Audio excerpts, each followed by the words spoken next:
हरे कृष्णा। श्रावण मास की अत्यंत शुभ और फलदायिनी पुत्रदा एकादशी इस बार आने वाली है 5 अगस्त 2025 मंगलवार के दिन। इसे पवित्रोपणा एकादशी के नाम से भी जाना जाता है और यह शुक्ल पक्ष की एकादशी तिथि मानी जाती है, जो विशेष रूप से संतान प्राप्ति की इच्छा रखने वालों के लिए अत्यंत प्रभावशाली मानी जाती है। इस एकादशी का व्रत केवल संतान प्राप्ति के लिए ही नहीं, बल्कि जीवन में धर्म, पुण्य और मानसिक शांति के लिए भी किया जाता है। शास्त्रों में कहा गया है कि जो व्यक्ति इस व्रत को श्रद्धा और विधि पूर्वक करता है, उसे वैसा ही पुण्य प्राप्त होता है जैसा कि हजारों वर्षों तक यज्ञ करने से प्राप्त होता है। इस बार एकादशी तिथि का प्रारंभ होगा 4 अगस्त सोमवार को दोपहर 11:41 से और यह समाप्त होगी 5 अगस्त मंगलवार को दोपहर 1:12 पर। चूंकि एकादशी तिथि का उदय काल 5 अगस्त को पड़ रहा है, इसलिए उसी दिन व्रत किया जाएगा। यह व्रत शास्त्रों के अनुसार मंगलवार के दिन रखा जाएगा और जो भी भक्त इस दिन उपवास करेंगे, उनके लिए भगवान श्री हरि की विशेष कृपा प्राप्त होगी। 5 अगस्त के दिन प्रातः ब्रह्म मुहूर्त का समय रहेगा सुबह 4:20 से 5:02 तक। सूर्योदय होगा सुबह 5:45 पर और सूर्यास्त होगा शाम 7:09 पर। प्रातः काल भगवान श्री हरि विष्णु की पूजा अर्चना का शुभ समय रहेगा सुबह 4:41 से लेकर 5:45 तक। वहीं संध्या पूजा का उत्तम समय होगा शाम 7:09 से लेकर 8:13 तक। इस दिन रवि योग भी बन रहा है, जो सुबह 5:45 से लेकर 11:23 तक रहेगा। यह समय विशेष रूप से दान पुण्य, जाप, पाठ और विशेष संकल्पों के लिए उपयुक्त माना गया है। दोपहर के समय अभिजीत मुहूर्त रहेगा ठीक 12 बजे से लेकर 12:54 तक और विजय मुहूर्त का समय रहेगा दोपहर 2:41 से लेकर 3:35 तक। लेकिन ध्यान रखें कि इस दिन राहु काल दोपहर 3:48 से शाम 5:29 तक रहेगा। इस समय के दौरान किसी भी शुभ कार्य की शुरुआत करने से बचें। इस व्रत का पारण अगले दिन यानी 6 अगस्त बुधवार को किया जाएगा और पारण करने का शुभ समय होगा सुबह 5:47 से लेकर 10:17 तक। यह पुत्रदा एकादशी इसलिए भी विशेष मानी जाती है क्योंकि यह श्रावण मास की दूसरी एकादशी है और चातुर्मास के अत्यंत पवित्र काल में आती है। इस एकादशी पर किया गया उपवास, पूजा और दान पुण्य जीवन में सकारात्मक ऊर्जा, संतान सुख, मानसिक स्थिरता और आध्यात्मिक उन्नति के द्वार खोल देता है। इस दिन तुलसी माता का पूजन, श्री हरि के नाम का स्मरण और विष्णु सहस्त्र नाम का पाठ करना अत्यंत शुभ माना गया है। अब ध्यान से जुड़ जाइए इस व्रत की महिमा से, क्योंकि यह व्रत केवल आपके परिवार के लिए ही नहीं, बल्कि आपकी आत्मा की शुद्धि और जीवन की ऊर्ध्वगति के लिए भी मार्ग प्रशस्त करता है। हरे कृष्णा। इस एकादशी के दिन किया गया प्रत्येक धार्मिक कार्य, चाहे वह जप हो, तप हो या फिर श्रद्धा से किया गया दान, साधक को कई गुना अधिक पुण्य फल प्रदान करता है। यह वह पावन तिथि है जब मनुष्य का हर आध्यात्मिक प्रयास ईश्वर के अत्यंत समीप पहुंचता है। इसलिए जो भी व्यक्ति सच्चे मन और निष्ठा के साथ इस एकादशी व्रत का पालन करना चाहता है, उसे चाहिए कि वह ब्रह्म मुहूर्त में ही जाग जाए और स्नान करके शरीर, मन और आत्मा को शुद्ध करे। इसके बाद भगवान श्री कृष्ण की मंगला आरती का दर्शन करें, चाहे अपने घर में करें या किसी मंदिर में जाकर। मंगला आरती के पश्चात तुलसी माता की सेवा करें, उन्हें दीप अर्पण करें, जल दें और उनके समक्ष बैठकर जितना अधिक हो सके हरे कृष्ण महामंत्र का जप करें। इस पावन मंत्र का उच्चारण करते हुए ध्यान स्थिर रखें। हरे कृष्ण कृष्ण कृष्ण हरे हरे, हरे राम राम राम हरे हरे। संभव हो तो इस दिन कम से कम 8 माला, 16 माला या 25 माला का जाप अवश्य करें।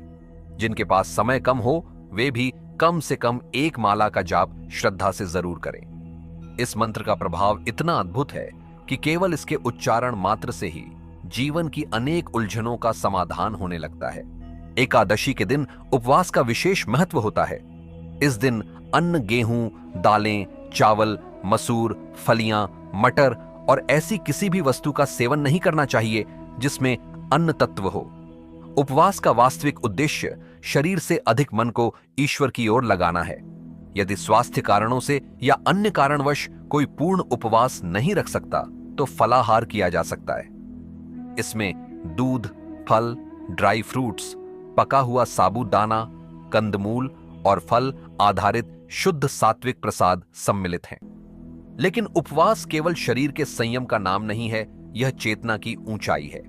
इस दिन हमें यथासंभव श्रीमद् भागवत गीता, श्रीमद् भागवतम या श्री विष्णु सहस्त्र नाम का पाठ करना चाहिए। यदि संभव हो तो किसी प्रमाणिक गुरु द्वारा कहे गए श्री हरि की लीलाओं का श्रवण करें। दिन भर की हर सांस में भगवान का नाम गूंजना चाहिए ताकि जीवन की हर थकान और भ्रम समाप्त हो जाए। और फिर अगली सुबह जब पारण का समय आए तो शुद्ध मन से भगवान श्री हरि के चरणों में व्रत पूर्ण होने की विनम्र प्रार्थना करें। यह प्रार्थना एक आत्मिक निवेदन होनी चाहिए जिसमें केवल स्वयं की नहीं, समस्त प्राणियों की भलाई की भावना हो। यदि संभव हो तो किसी ब्राह्मण या संत, वैष्णव या जरूरतमंद को प्रेम पूर्वक भोजन कराएं और अपनी सामर्थ्य के अनुसार दान करें, जैसे वस्त्र, अन्न, जल, छाता, चप्पल या फिर कोई भी उपयोगी सामग्री।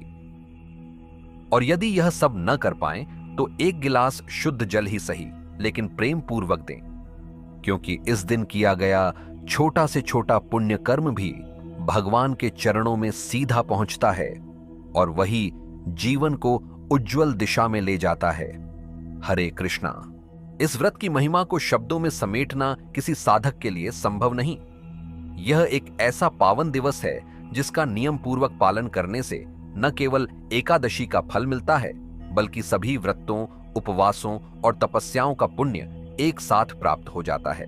इस बार की यह विशेष एकादशी एक और दिव्य उत्सव का शुभारंभ भी लेकर आती है, झूलन यात्रा का, जिसमें राधा और कृष्ण के विग्रहों को बड़े भाव और भक्ति से झूले पर बैठाकर झुलाया जाता है। यदि आपके आसपास किसी श्री कृष्ण मंदिर में झूलन यात्रा होती है तो इस दिन वहां जाकर भगवान के दर्शन करें, झूला सेवा करें और यथासंभव तन, मन या अर्थ से इस सेवा में भाग लें। यह यात्रा 5 दिन तक चलती है और पूर्णिमा के दिन, जिसे बलराम पूर्णिमा या रक्षाबंधन भी कहते हैं, संपन्न होती है। यही दिन बलराम जी का आविर्भाव दिवस भी है और उस दिन की महिमा भी अपार है। इस एकादशी के दिन एक और विशेष व्रत होता है, मंगला गौरी व्रत, जो श्रावण मास के प्रत्येक मंगलवार को रखा जाता है। यदि इस दिन आप दोनों व्रतों का पालन करना चाहते हैं तो चिंता न करें। मंगला गौरी की पूजा आप प्रातः काल में संपन्न करें और एकादशी व्रत का भी श्रद्धा पूर्वक पालन करें। दोनों व्रत एक साथ रखने में कोई दोष नहीं है, बस नियम पूर्वक पूजन और आहार विधियों का पालन करें। अब प्रश्न आता है कि यदि अगले दिन प्रदोष व्रत भी है तो एकादशी का पारण कैसे करें? इसका उत्तर शास्त्रों में स्पष्ट दिया गया है। एकादशी व्रत का पारण द्वादशी तिथि में किया जाता है।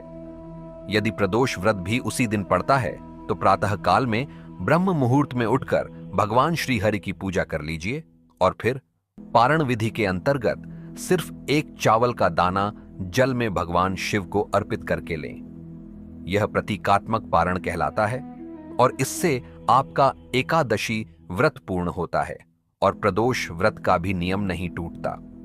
अब अंत में आपके लिए एक शुभ समाचार। पूरे 3 वर्षों के बाद एक बार फिर से वही विशेष आत्मसात कोर्स आरंभ होने जा रहा है, जिसमें हम जानेंगे कि हमारी जीवन की प्रैक्टिकल समस्याओं का समाधान भगवत गीता के सिद्धांतों से कैसे प्राप्त किया जा सकता है।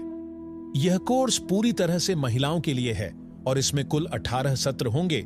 हर सत्र में गीता के एक गूढ़ रहस्य को खोलकर जीवन के व्यवहारिक पहलुओं से जोड़ा जाएगा।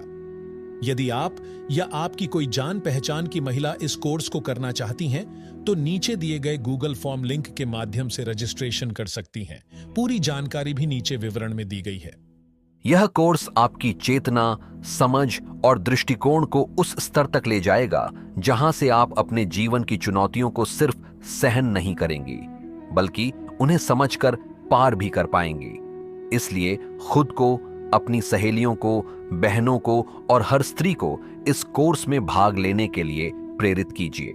और यदि आप इस एकादशी की पौराणिक कथा सुनना चाहते हैं तो कमेंट बॉक्स में हरे राम अवश्य लिखें और जुड़िए आने वाले विशेष वीडियो से, जिसमें हम एकादशी की कथा, उसका इतिहास और उसमें छिपा दिव्य संदेश विस्तार से जानेंगे।